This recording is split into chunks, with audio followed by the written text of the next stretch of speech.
दोस्तों, आज की कहानी है हाउसवाइफ की अहमियत। दूसरा भाग। मेरी आज सुबह कुछ जल्दी 5 बजे ही नींद उड़ गई थी, परंतु अलसाया हुआ बिस्तर में दोनों बच्चों के पास लेटा हुआ था। रसोई से बर्तनों के खरखर की मन आवाज़ आ रही थी। वैसे तो अक्सर मैं 6 बजे ही उठता हूँ। तब तक पत्नी जी रसोई का झाड़ू निकल कर चाय बना चुकी होती है। आज कुछ जल्दी नींद उड़ने पर भी उन्हें उठा हुआ पाया तो समझ आया कि उनका दिन सुबह 7:30 से ही शुरू हो जाता है, जिसके बाद वो सुबह 8 बजे तक झाड़ू पोछा, चाय, बिस्तर समेटना, बच्चों को तैयार करना, हमारा टिफिन और नाश्ता, स्कूल बैग, टेस्ट या एग्ज़ाम हो तो बच्चों को एक बार पुनः तैयारी करवाना, आदि आदि सारे काम जो हमें प्रतिदिन सही समय पर पूर्ण हुए मिलते हैं, परंतु जिनके लिए हम कभी धन्यवाद देना तो दूर, महसूस करना भी ज़रूरी नहीं समझते। आज बिस्तर पर लेटे हुए पता नहीं क्यों पत्नी जी के प्रति प्यार और सम्मान का भाव उभर रहा था। कल ही तो मैंने उसे बिना किसी कारण के सुबह सुबह सिरक दिया था, जिसमें उसकी कोई गलती भी नहीं थी। फिर भी वो बिना किसी प्रतिकार के अपने कामों में व्यस्त थी।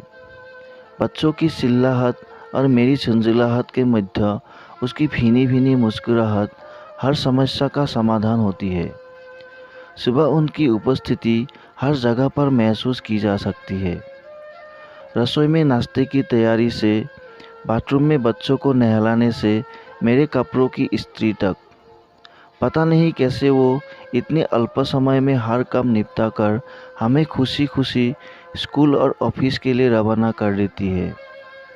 अक्सर जब मैं ऑफिस से घर आता हूँ तो उन्हें ताने मारकर कहता हूँ कि तुम तो यहाँ घर पर आराम करती हो, टीवी देखती हो, और हम वहाँ ऑफिस में कितना काम करते हैं। इसके जवाब में वो मुस्कुरा भर देती है और कहती है, किस्मत अपनी अपनी। और हम स्वयं को बेचारा महसूस कर बिस्तर पर टीवी चलाकर एक के बाद एक फरमान सुनाते रहते हैं। पानी पिला दो, चाय बना दो, बगैर बगैर। जैसे सीमा पर गोली खाकर घायल अवस्था में गहन चिकित्सा कक्षा में निढाल बेसुध अवस्था में हो, और वो हमारी नर्स, जिसका कर्तव्य अविलंब सहर्ष हमारी आज्ञा पालन और एकमात्र धर्म हमारी सेवा हो।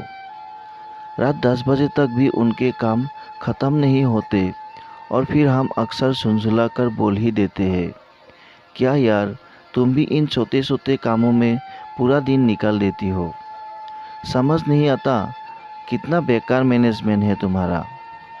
आज जब पूरे दिन की उनकी दिनचर्या को बिस्तर पर लेते लेते महसूस किया तो समझ आया कि अगर वो 2 दिन मायके चली जाए तो घर पर आने का मन नहीं होता।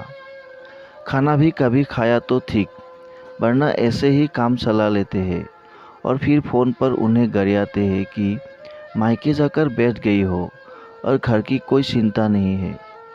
आज जब उनकी महत्ता को महसूस करने का मन हुआ तो सोचा कि उन्हें उनका सम्मान और अधिकार मिलने चाहिए।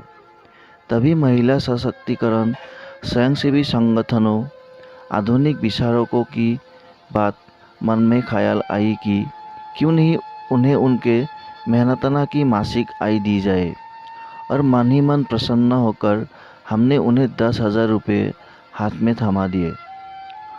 वो बोली, किस लिए? दूध अखबार का हिसाब तो परसों ही किया है, फिर यह क्या? हमने कहा, यह तुम्हारा मेहनतना, तुम इतना काम करती हो उसका। उनकी आंखों में आंसू देखकर हम हैरान परेशान थे। कारण पूछा तो बोली, मैं स्वयं को घर की मालकिन समझती थी, आपने काम वाली बाई बना दिया। हम हमारा सिर पकड़कर बैठ गए और इन आधुनिक विचारकों को मन ही मन कोसने लगे। आज समझ आया कि पत्नी जी की सोच इन विचारकों और हमसे कहीं बहुत उच्च स्तर की है। दोस्तों, हाउसवाइफ या होममेकर कहने को तो छोटे से शब्द है, पर मानो तो इसमें पूरी दुनिया समाई हुई है। कभी पत्नी, कभी बहू, कभी बेटी, कभी टीचर तो कभी कुक के रूप में नज़र आती है यह हाउसवाइफ, जिसका मोल बहुत ही कम लोगों ने जाना है। आशा करता हूँ कि ये छोटी सी कहानी आप लोगों को पसंद आया होगा। कहानी अच्छी लगी तो वीडियो को एक लाइक, शेयर और चैनल को सब्सक्राइब ज़रूर कर देना दोस्तों। वीडियो को देखने के लिए आपको बहुत बहुत धन्यवाद।